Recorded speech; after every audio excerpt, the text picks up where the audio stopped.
יזכור אלוהים את נשמת אחינו בני ישראל, חללי השואה וגיבוריה, נשמות 600 רבבות אלפי ישראל, שהומתו ושנהרגו ושנחנקו ושנקברו חיים, ואת קהילות הקודש שנחרבו על קדושת השם. יזכור אלוהים את עקדתם ממעקדת שאר קדושי ישראל, וגיבוריו מימי עולם, ויצרור בצרור החיים את נשמתם. הנאהבים והנעימים בחייהם ובמותם לא נפרדו. ינוחו בשלום על משכבותם, ונאמר אמן.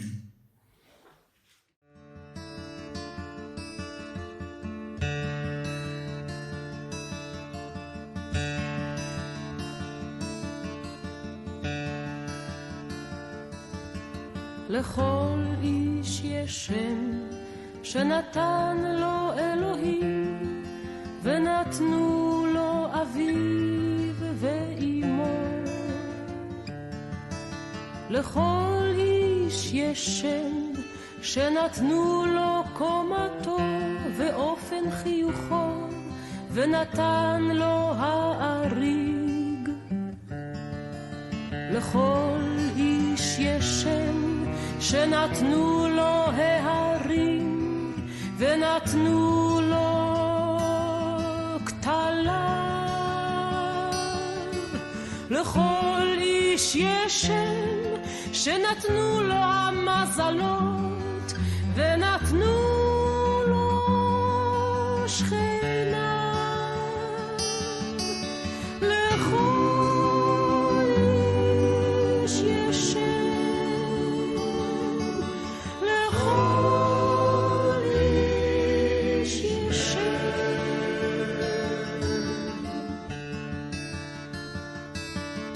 לכל איש יש שם שנתנו לו חטאיו, ונתנה לו כמיהתו. לכל איש יש שם שנתנו לו שונאיו, ונתנה לו אהבתו. לכל איש יש שם שנתנו לו חגיו, ונתנה לו מלאכתו. לכל איש יש שם שנתנו לו תקופות השנה, ונתן לו עברונו.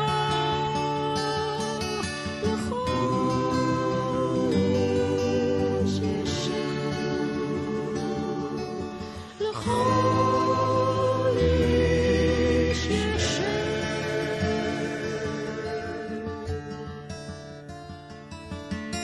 לכל איש יש שם שנתן לו אלוהים, ונתנו לו אביו ואמו.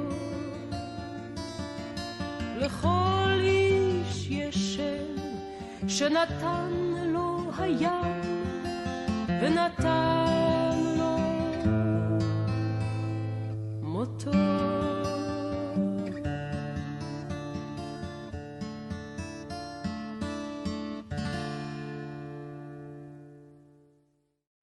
קדיש.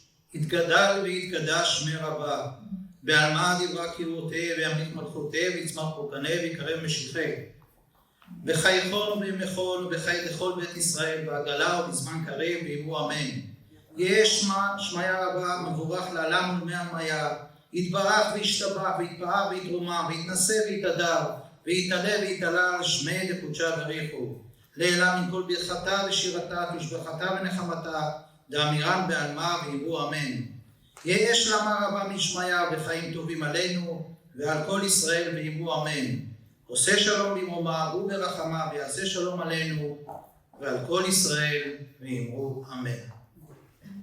אל מלא רחמים, שוכן במרומים, אמצא מנוחה נכונה על כנפי השכינה, במעלות קדושים וטהורים כזוהר הרקיע מזהירים, את כל נשמות של 6 מיליוני היהודים, חללי השואה, שנהרגו, שנשלטו, שנשרפו ושנספו על קידוש השם, בידי המרצחים הגרמנים ועוזריהם משאר העמים. לכן בעל הרחמים יסתירם בסתר כנפיו לעולמים, ויצרור החיים את נשמותיהם. אדוני הוא נחלתם, בגן עדן תהא מנוחתם, ויעמדו לגורלם לקץ הימין, ונאמר אמן. המשפחה היהודית בתקופת השואה. השואה טלטלה את התא המשפחתי היהודי, והעמידה הורים וילדים מול פירוק, פרידה ואובדן.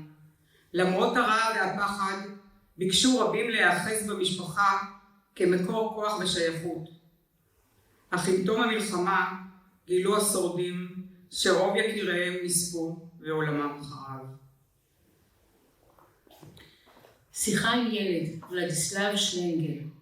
שנת 1942, אמא וילד, בית מלאכה, בלוק.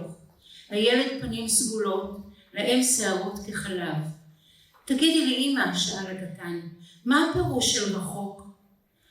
רחוק פירושו מאחורי ההרים, מאחורי יערות ונהרות. רחוק זה פסי הרכבת. רחוק זה מסע בים, אוניות ומרחבים תחולים, והרים בשמש ארגמן. רחוק זה עם זהובים ונשיפת רוח ריחנית. זה ירק עסיסי כלשהו, זה חול יבש ורח. אבל איך להסביר לילד מה פירוש המילה רחוק, כשאינו יודע מה זה הר, ולא יודע מה נקרא נהר, ואין לו בדומה לאמא, ואין לו בדומה אליי המראות שמבעד לעפעפיים. אז איך להסביר לילד מה פירוש המילה רחוק? רחוק ילדי האהוב, ודמעה מתנדנדת על הריסים. רחוק זה מהבלוק שלנו עד הבלוק של טבנס. ותגידי אמא אהובה, מה פירוש מזמן? מזמן זה ערב עירוני, נורות ונאונים דולקים. זאת שלווה בדירה, בתנור מחומם היטב. מזמן זה חודש על שפת הים. מזמן זה תמונות מטיול ותמונות חתונה ולחם לבן ללא תבן. אבל איך להסביר לילד אותו עבר עטור תהילה, שהרי דבר אינו יודע. איך להסביר מזמן? רואה את ילדי האהוב, זקן ועצוב בנעוריך. מזמן פירושו שמזמן לא הקציבו לנו דבש. ותגידי לי אמא, תגידי, מה זה שאני שומע בלילה? צפצוף כה ארוך, רחוק, מה מצפצף כך ולמה? איך להסביר לילד? איזו דוגמה או מקור להביא כדי להסביר צפצוף לילי רחוק של קטרים? איך להסביר פסי רכבת ודרך ארוכה במרחבים, שמחת דהירה בקרון ורכבות מהירות דוהרות, תחנות רכבת, אותיות, הצטלבויות, מסילות, ערים חדשות, רחובות, כרטיסים, העברות, מזוודות, עיתון, מזנון וסבל, ניצנו צורות בלילה בעקבות עשן סגולים. איך להסביר ולשם מה שהיכן שהוא במרחקים קיים עדיין עולם? אותו עולם פירושו ילדי הקטנטן שאת ידיך בעצבות כזו קיפלת, שייתכן שיש רחוק יותר מהבלוק של טבנס ורחוק יותר מהקצבת הדבש. מציאות החיים בגטאות השפיעה רבות על קיומה של המשפחה ועל תפקודה. בד בבד בשמירה על המשכיות המסגרת המשפחתית בגטאות, נוצר שבר בסדרי החיים של התא המשפחתי וביכולת תפקודם של המבוגרים בתוכה. נשים רבות נותרו לבדן לשאת בעול קיומו, פרנסתו וביטחונו של התא המשפחתי. ב-6 בבוקר עליה להתייצב בתור ללחם. ב-8 פותחים את נקודות החלוקה למוצרי חלב, והיא חייבת לתפוס שם את מקומה בתור כדי לקבל 1/4 ליטר חלב לילדה הפעוט. לאחר מכן היא תתרוצץ בין הבתים למכור את החלב לבעלי יכולת תמורת 30 פניק, כדי שתוכל לבדות תלושים למרק במטבח הציבורי. לשם כך עליה לעמוד בתור לתלושים ובתור אחר למרק. מאוחר יותר, כאשר בלעה כבר את ארוחת הצהריים מהמטבח, היא חייבת להתרוצץ בין שכניה כדי להצליח להכין את גדירת התבשיל. כאן בחלוקה הבאה, ושוב אצל אחר לשאול מעט מלח. אצל זאת ייקח תבליט סחרין, ואילו אצל ההוא גפרור. וכאשר הכל כבר יוכן, עליה לתפוס את מקומה לשעות אחדות ליד הקיריים ולנשוף באש, כדי שהמרק בגדירה יתבשל. ובינתיים ירד הלילה. אמי מצליחה לשמור על הלחם בהחביאה אותו מאיתנו במיטה. אנחנו, הילדים, ידענו את מקום המחבוא, אך היא תמיד השגיחה עליו. פחדנו לקחת אותו משום שהיא ידעה שאם נאכל אותו, לא יהיה אוכל אחר כך. נשים מילאו תפקיד ייחודי בכל הנוגע לארגון המזון ולניהולו. הייתי אומרת שאמי המסכנה שנלקחה לטרבלינקה הייתה גאון. היא לא סיימה בית ספר תיכון, אך היא הייתה גאון בדרך שהיא הצליחה לעשות את זה.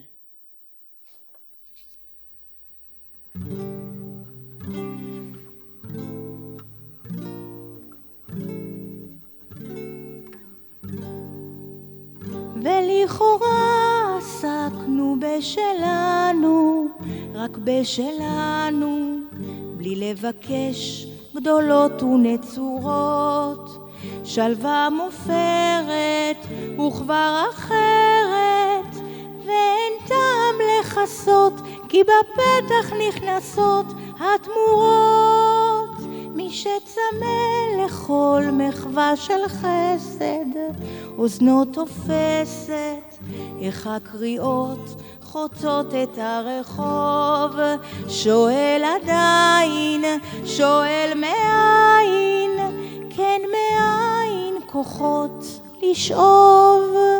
זה בזו נביט ונטמע שנית, אם ראינו נכונה. לפעמים אני, לפעמים אתה, כה זקוקים לנחמה. מי שחווה את בערת הקיץ, ליבו לבית, ופני הנוף ראי לחרדותיו. את מי ישביע, את מי יגיע, ועל מה יתפלל הצתיו. זה בזו נביט ונטמע שנית, אם ראינו נכונה. לפעמים אני, לפעמים אתה, כה זקוקים לנחמה. זה בזו נביט ונטמע שנית, אם ראינו נכונה. לפעמים אני, לפעמים אתה, כה זקוקים לנחמה. תקופת השואה גזלה מהילדים את ילדותם. הם נחשפו למציאות של רעב, מחלות, השפלה, ביזוי ומוות. נשללה מהם אהבת הורים ומשפחה, חינוך והשכלה, משחקים ותקווה. ברחוב קרוחמלנה ישנו חדרון בלי זגוגית, בלי דלת, ובחדר 3 ילדים. משה בת 10 היא כבר כמעט שנה תמימה, המטפלת היחידה של אחותה בת 4 ושל אחיה בן 15, המשותק. היא פושטת יד בצד זה ובצד השני של השער. מוכת, בעוטה, לא פעם חומקת בנס לרגלי הז'נדרם הזוהם. לא פעם נופלת מהחומה, אך אף פעם לא חזרה הביתה בידיים ריקות. מצוקתם של היהודים בגטאות פולין ובאזורים נוספים ברחבי אירופה הביאה למותם של רבים עוד לפני שלב הרצח ההמוני. רבים נאלצו להתמודד כבר בשלב זה עם אובדן בני משפחה, קרובים, ואף עם ניתוק מאלה שברחו למקומות אחרים או גורשו על ידי הנאצים, וגורלם לא נודע. ב8 במרס 1944 העירה אותי משנתי ב5 לפנות בוקר, המולה של צעדים ושל קולות זרים, ועל השמשה האטומה של דלת חדר השינה הסתמנה צללית של חייל נאצי. פקדו עלינו להתלבש. קמנו רדומים, משותקים, ממאנים להאמין.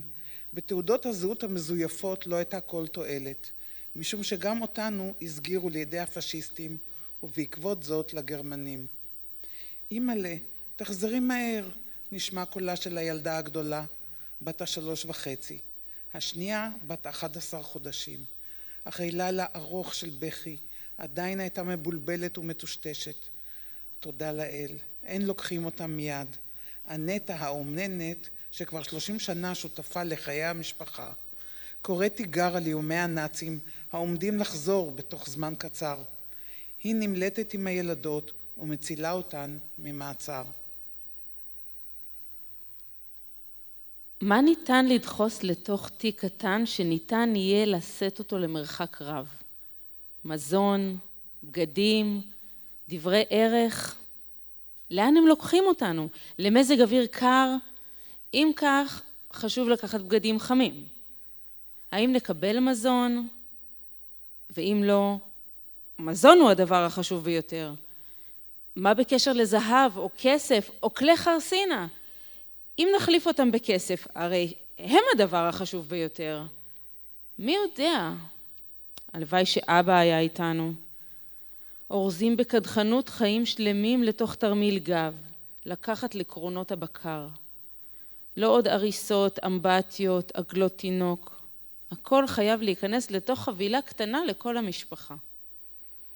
כל צרכי החיים נדחסים לצרור קטן, רק אותו מותר לקחת. כפר בליטה, בירכתיו בית קט בודד ניצב. בחלון שם ניבטים ילדים זעתותים. לבנים שיער לבקן, לבנות צמות פשטן. ביניהם יש מזדקרות שתי עיני יקוד שחורות. שתי עיניים שופעות חן, אף נלבב קט תחתיהן. אך לנשוק לשפתותיו, טלטלי שחור קבוצותיו, הביאתו לכאן האם, באופל ליל, בהיעלם. בנשיקות שנוקות יבב, לחשה היא באוזניו, פה בני, מעתה מקומך. נא הקשב לדבר אמך, אז תראך כאן, כי תמונה לחייך סכנה. אם הטף יפה שיחק, בצייתנות היה נוהג. הנה, הגה יידיש אל תוציא, כי אינך עוד יהודי. מתחנן הבן בדמי, אל נא תעזביני, אמי, לא אהיה אלא איתך, ובבכי התייפח. שוב ושוב נושקה היא לו, אך הילד בשלו, פיו אך לא ולא אומר. פה לבדי לא אשאר, אספתו אל חיקה, ובכל דממה דקה שרה לו, בני, בני הקט, כה ישנה אותו בלט, את הבית היא יוצאה. אז, רק אז, בבכי פורצה. חיל ורעדה כולה נעלמת באפלה. בקרה המקפיאה, כל נשמע, ילדי, אויה, עזבתיך בבית זר, כל מוצא לי לא נותר, כל של אם במרי שיחה, בתאותה בחשיכה, מול הרוח, מול הכפור, אל את בני יחידי נצור. השיר נכתב בגטו שוואלי, בעקבות מסע הרצח של ילדים שנערך על ידי גרמנים בגטאות ליטא במרץ 1943. רק ילדים בודדים הצליחו להימלט. בניסיון נואש להציל ילדיהם, ניסו אמהות להבריחם מן הגטו כדי למוסרם לידי מכרים ליטאים. מרבית הניסיונות לא צלחו. איש אס בא לקראתנו ועלה בידו. הוא ציווה, גברים שמאלה, נשים ימינה. 4 מילים שנאמרו בשקט, באדישות, ללא התרגשות. 4 מילים פשוטות, קצרות. ברגע זה נטשתי את אמי. בטרם הספקתי לחשוב על כך, חשתי את כף ידו הלוחצת של אבי. נותרנו לבדנו. בחלקיק של שנייה יכולתי לראות את אמי ואחותי פוסעות לצד ימין. ציפורה החזיקה בידה של אמא. ראיתי אותן מתרחקות. אמא ליטפה את שערה הזהוב של אחותי, כמו ביקשה לגונן עליה. ואני המשכתי ללכת לצידו של אבי עם הגברים. לא ידעתי כי ברגע הזה, במקום הזה, עזבתי לנצח את אמי ואת אחותי. כל הזמן ליוו והדהדו באוזניי דבריה האחרונים של אמא. לכי מרקלה, לכי, אולי תשרדי. לפחות אחת מתוך משפחתנו הענפה. אולי את ביתי, שיהיה מי שיספר. עכשיו בכוחות מחודשים, שומה עליי כי ימשיך להיאבק על חיי, לשרוד ויהי מה. השארתי נר דולק בחלון, ובובה בפינת החדר. בתנור הלחם, עיפרון על השולחן וכובע מאחורי הדלת. בגן, תפוח ואגס ושושן פורח, השארתי חלום של ילדות, זיכרונות המאירים לי שבילים בנפתולי החיים. חזרתי, הגשם בחלון, הפחד בלב לשוב לאותו בית, עוטף אותי בכאב. הקירות השחירו, היקר וריק. הנר קבע, הבובה איננה, התפוח נשר, השושן נבל, ואין בו חלום מבעבר. 7 ביולי 1944. ילדונת שלי אהובה ויקרה מכל. כשילדתי אותך אהובתי שלי, לא העליתי על דעתי שאחרי 6.5 שנים אאלץ לכתוב לך מכתב בתוכן זה. ראיתיך בפעם האחרונה ביום הולדתך השישי, ב-13 בדצמבר 1943. הייתי באשליה שאראה אותך שוב טרם עוזבנו. אך עתה אני יודעת שזה לא יקרה. איני רוצה לסכן אותך. אנו נוסעים ביום שני, והיום יום שישי בערב. לוקחת אני עמדי את דמותך האהובה, כפי שהיית בביתנו. את כל קשקושך הילדותי החמוד, את ריח גופך הטהור, את קצב נשימתך, את חיוכך ואת בחייך. נוטלת אני עמי את הפחד האיום התהומי, אשר לב אמך לא היה מסוגל לשכך אפילו לרגע אחד. זכרי לטובה את הסבים והסבתות המכובדים ביותר, הדודים והדודות וכל המשפחה. שמרי את זיכרונות כולנו, ואנא, אל תאשימנו. ואשר לי, אמך, מחלי לי ילדתי היקרה, על שילדיתך, ברצוני היה להביאך לעולם בקהילתך, ולחיות את חייך שלך. ואם הדברים יתגלגלו אחרת, אין זו באשמתנו. לכן אני מתחננת, גוזלי שלי, היקר שלי, היחיד שלי, אנא, אל תאשימנו. השתדלי להיות טובה כמו אביך ואבות אבותייך, ואהבי את ממלאי מקום הורייך ומשפחתם, אשר בוודאי יספרו לך עלינו. הייתי רוצה שתעריכי עד כמה הם מקריבים את עצמם למענך, ותהי להם לגאווה, כדי שלא תהיה להם סיבה להתחרט על העול אשר הם לקחו על עצמם מרצונם. עוד דבר הייתי רוצה שתדעי, שאימך הייתה אדם זקוף קומה, למרות כל ההשפלות שירדו עלינו מידם של אויבינו, ואם ייגזר עליה למות, היא תמות בלי לגנות, בלי לבכות, אלא תעלה על שפתיה חיוך של בוז כלפי תלייניה. מאמצת אותך אל ליבי, נושקת בלהט ומברכת אותך בכל העוצמה של לב ואהבה של אם. שרה ויחיאל גרליץ מבן דין, פולין, הפקידו את ביתם היחידה דיטה בת 6 אצל חבר פולני, מתוך תחושה שהם לא ישובו לראות את ביתם. הם השאירו לה מכתב שהייתה אמורה לפתוח כשתתבגר. בני הזוג ניצלו, וביחד עם דיטה עלו לישראל.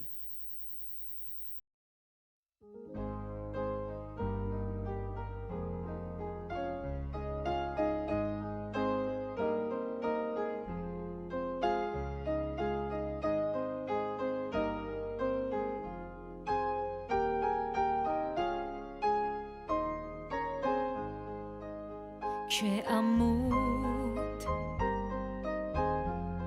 משהו ממני, משהו ממני ימות בך, ימות בך. כשתמות משהו ממך בי, משהו ממך בי ימות איתך, ימות איתך. כי כולנו, כן כולנו,